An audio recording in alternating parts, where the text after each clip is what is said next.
Hello दोस्तों, कैसे हो आप सब। स्वागत है आपका अपने चैनल एजुकेट्स मैथमेटिक्स पे। उसमें हम लोग क्लास 10th एनसीईआरटी मैथ्स के अध्याय 7 निर्देशांक ज्यामिति की प्रश्नावली 7.1 हल कर रहे हैं। इसके एक और दो प्रश्न और इस प्रश्नावली का परिचय हम लोग पिछले वीडियोस में सॉल्व कर चुके हैं। तो आज के इस वीडियो में अगला प्रश्न यानी तीसरा प्रश्न हम लोग हल करने वाले हैं। अगर आप हमारे चैनल पर पहली बार है, वीडियो अगर आपको पसंद है, हमारा काम आपको पसंद है, मेहनत आपको पसंद है, तो भाई चैनल को सब्सक्राइब करना, वीडियो को लाइक करना और जरूरतमंद के साथ शेयर करना मत भूलिएगा। चलिए बने रहिए वीडियो में। शुरू करते हैं आज का वीडियो। तीसरा प्रश्न हम लोगों का क्या कह रहा है, निर्धारित कीजिए कि क्या बिंदु 1,5, 2,3 और -2, -11 संरेखीय है। अब आपका यहाँ पे एक शब्द, बिंदु तो आपके वही है, एक शब्द आया है संरेखी। तो संरेखी का मतलब क्या होता है? संरेखी यानी कि एक ही रेखा पर स्थित बिंदु, या कहें अगर आपके पास जो बिंदु दिए गए हैं उन बिंदुओं को अगर आप मिलाते हैं तो आपको एक सीधी रेखा मिले तो आपके बिंदु संरेखी। जैसे आप यहाँ पे मान लो एक ये आपकी सीधी रेखा दी गई है और इस पर जितने भी बिंदु आप लेंगे, ये ए, ये बी, ये सी, ये डी और इसको ई, तो जो हमारी ये बिंदु A B C D E आए, ये सारे बिंदु आपके संरेखी हैं। क्यों? क्योंकि ये एक ही रेखा पर स्थित है। अब अगर आपके पास जैसे मान लो ये बिंदु P, ये बिंदु Q और ये बिंदु R दिया गया, इन बिंदुओं को मिला दिया मैंने। जैसे आपके ये तीन बिंदु दिए गए हैं, अब इन तीन बिंदुओं को आप मिलाएं एक एक करके, तो क्या इनको मिलाने पर एक सीधी रेखा प्राप्त हो रही है, तो आपके बिंदु संरेखी हो जाएंगे।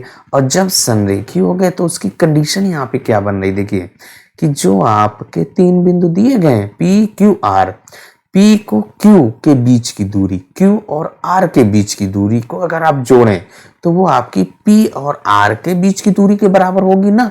तो यहाँ पे अगर आपके बिंदु संरेखी हैं तो क्या हो जाएगा, PQ धन QR और बराबर किसके होगा, PR के।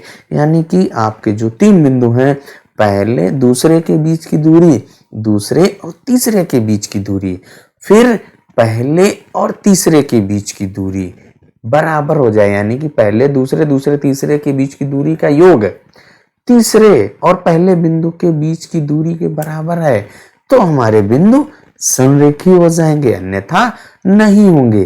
तो ऐसे ही हम लोग इन बिंदुओं को लिखते हैं। तो हमने क्या किया, जो हमारे बिंदु दिए गए थे उनको ए बी सी मान लिया। ए के निर्देशांक 1,5, बी के निर्देशांक 2,3 और जो हमारा बिंदु सी है उसके निर्देशांक -2, -11। अब अगर हम एनी हाउ किसी तरीके से आपका ए बी धन बी सी और बराबर ए सी आ जाता है तो हाँ संरेखी, अन्यथा नहीं आएगा तो लिख देंगे नहीं। तो अब हमारा काम क्या है, ए से बी के बीच की दूरी यानी दो बिंदु ए बी के बीच की दूरी ज्ञात कीजिए, फिर दो बिंदुओं बी और सी इनके बीच की दूरी ज्ञात कीजिए, फिर ए और सी जो दो बिंदु हैं उनके बीच की दूरी ज्ञात कीजिए। तो हम लोग ए और बी के बीच की दूरी ज्ञात कर रहे हैं। ए के निर्देशांक और बी के निर्देशांक लिख लिए। ए के निर्देशांक 1,5 उसको हमने x1 y1, बी के निर्देशांक 2,3 उसको x2 y2। दूरी सूत्र लिखते हैं। दूरी सूत्र के बाद अब आप x1 y1 x2 y2 के मान रख दीजिए, क्योंकि दूरी सूत्र हमारा क्या होता है, x2 - x1 की घात 2 धन y2 - y1 की घात 2। अब यहाँ पे आप मान रखेंगे तो देखिए आपका x2 कितना है, x2 आपका 2 है तो 2 रखिए, माइनस x1 कितना 1, तो 2 से 1 घटा दीजिएगा, फिर आपका धन y2 देखिए आपका 3 है और फिर माइनस y1 आपका 5 है, तो 3 से 5 और उसका वर्ग। अब आप इसको घटा दीजिए तो देखिए हमारा जो अंडर रूट के अंदर 2 से 1 घटना है, तो 2 से 1 घटाइए तो आपका 1 और उसका वर्ग, फिर यहाँ पे 3 से 5 घटेगा, तो 3 से 5 जब घटाएंगे तो आपका ऋणात्मक चिन्ह के साथ आंसर आएगा, क्योंकि ज़्यादा आपके ऋण के हैं तो वो 5 है आपका। तो 3 से 5 घटाएंगे तो 5 से 3 घटाने पर 2 मिलता है, तो 2 का वर्ग। अब यहाँ पे इनका वर्ग कर दीजिए, 1 का वर्ग 1 और फिर धन -2 का वर्ग आपका धन का 4।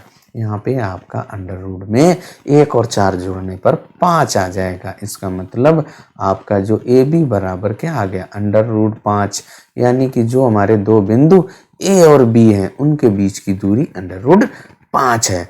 अब अगला हमारा क्या है, बी और सी दो बिंदु हैं, उनके बीच की दूरी ज्ञात करते हैं।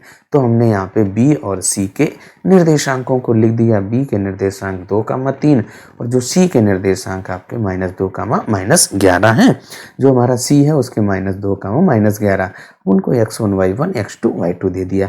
दूरी सूत्र लिख दिया। बी सी का बीच की दूरी ज्ञात कर रहे हैं, तो यहाँ पे अब आप दूरी सूत्र पे आप x1 y1 x2 y2 का मान रख देंगे। तो x2 देखिए आपका -2 है, तो यहाँ पे -2। अब इसके बाद x1 आपका 2 है और -2 हो जाएगा और उसका वर्ग धन यहाँ पे y2 पहले से माइनस है तो -11 और y1 आपका 3 है तो -3 और उसका वर्ग। अब इसके बाद यहाँ पे देखिए आपका अंडर रूट में x2 से x1 घटाइए, यानी -2 से -2 घटाएंगे तो आपका दोनों ऋणात्मक हैं तो वो आपके जुड़ेंगे, चिन्ह आपका माइनस आएगा तो -4 और उसका वर्ग। फिर धन, यहाँ पे भी दोनों ऋणात्मक है तो जुड़ेंगे, चिन्ह आपका ऋण आएगा तो -11 3 14 होता है तो 14 और उसका वर्ग। फिर इसके बाद आपका अंडर रूट में -4 का वर्ग करिए तो 4 चक्कू 16, फिर 14 का वर्ग आपका 196। अब इनको जोड़ दीजिए। देखिए यहाँ पे आप 16 से 4 लीजिए इस 196 को तो ये 200 हो जाएगा। 16 से 4 घटाएंगे तो आपका 12 बचेगा, यानी 200 में 12 जोड़ने पर आपका अंडर रूट 212 आ जाएगा। अब इस 212 के गुणनखंड करेंगे, 2 दूनी 4 गुणे आपका 53। देखिए आपके 212 के जो गुणनखंड होंगे 2 से भाग देंगे, 2 एकम 2 0, 2 छंग 12, क्योंकि जब एक में जाएगा ना तो 0 रखेंगे। अब आप यहाँ पे 2 पंचे 10, 2 तिहाई 6। अब 53 आपका एक अभाज्य संख्या है तो 53 बार भी जाएगा और किसी से भाग नहीं जाता है। तो यहाँ पे 2 और 2 का एक जोड़ा बन रहा है, तो जो आपकी BC बराबर क्या आएगा, 2 अंडर रूट 53 आ जाएगा। तो यहाँ पे 2 अंडर रूट 53 रख दीजिए भाई।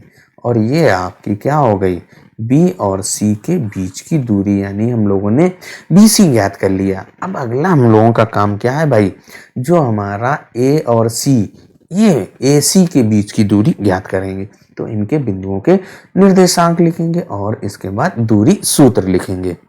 A और C के जो निर्देशांक दिए गए वो हम लोगों ने लिख लिया है, 1,5 और C के निर्देशांक -2, -11। A और C के निर्देशांकों को x1 y1 x2 y2 दे दीजिए। अब उनके बीच में दूरी ज्ञात करना है तो उसके लिए हमें दूरी सूत्र का फॉर्मूला लिखना पड़ेगा। अंडर रूट के अंदर x2 - x1 धन y2 - y1 का वर्ग। अब यहाँ पे आप मान रख दीजिए भाई। तो देखिए x2 आपका -2 है और -x1 आपका 1 है तो -1 और उसका वर्ग धन y2 आपका -11 और फिर y1 आपका 5 है तो -5 और उसका वर्ग कर दीजिए भाई, -5 का वर्ग। अब आप हल कर दीजिए इनको, केवल हल करना आप आसानी से जानते हैं। -2 और -1 दोनों ऋणात्मक जुड़ जाएंगे, क्या बचेगा, -3 और उसका वर्ग धन यहाँ पे 11 में 5 जुड़ेगा क्योंकि दोनों ऋणात्मक हैं, चिन्ह आपका ऋणात्मक, 11 5 16 और उसका वर्ग। अब आप यहाँ पे वर्ग कर देंगे, -3 का वर्ग आपका धन का 9 और फिर यहाँ पे 16 का वर्ग कितना होता है, 16 16 256 होता है। 16 का वर्ग जैसे 3 का वर्ग 9 वैसे 16 का वर्ग 256। अब आप 256 और 9 जोड़ दीजिए तो आपका कितना आ जाएगा, 265। अंडर रूट में 265 आ गया, ये हम लोगों की AC आया। अब इसके बाद देखिए, क्या आपने जो शुरुआत में पढ़ा था, शुरुआत में बताया था आपका कि AB धन BC बराबर AC के है, तो AB हम लोगों ने under root 5, BC 2 under root 53। अब यहाँ पे AC आपका ये, तो यहाँ पे लिख दीजिए कि AB बराबर है आपका अंडर रूट 5 और जो BC है वो 2 अंडर रूट आपका 53 और AC आपका कितना है, अंडर रूट में 265 है। अब इनका आप अगर वर्गमूल निकाल के भी जोड़ोगे तो क्या इनके बराबर आएगा, तो यहाँ पे लिख देंगे कि AB धन BC बराबर नहीं है AC के, अतः लिख देंगे बिंदु आपके संरेखी नहीं है। तो यहाँ पे लिख देंगे अतः बिंदु संरेखी नहीं है। तो जो हम लोगों के बिंदु थे वो संरेखी भाई नहीं है, क्योंकि जो पहले दूसरे दूसरे तीसरे और पहले और तीसरे के बीच की जो दूरी है वो उनका योग पहले दूसरे दूसरे तीसरे और पहले तीसरे के बराबर नहीं आ रहा है, तो इसलिए हम लोगों का यहाँ पे संरेखी नहीं है। और इस तरीके से हम लोगों का जो तीसरा प्रश्न है भाई सॉल्व हो जाता है। वीडियो कैसा लगा, एक्सप्लेनेशन कैसा लगा, कमेंट करके जरूर बताइएगा। चलिए तब तक अपना ख्याल रखिए, स्वस्थ रहिए, मस्त रहिए। मिलते हैं अगले वीडियो में अगले प्रश्न के साथ।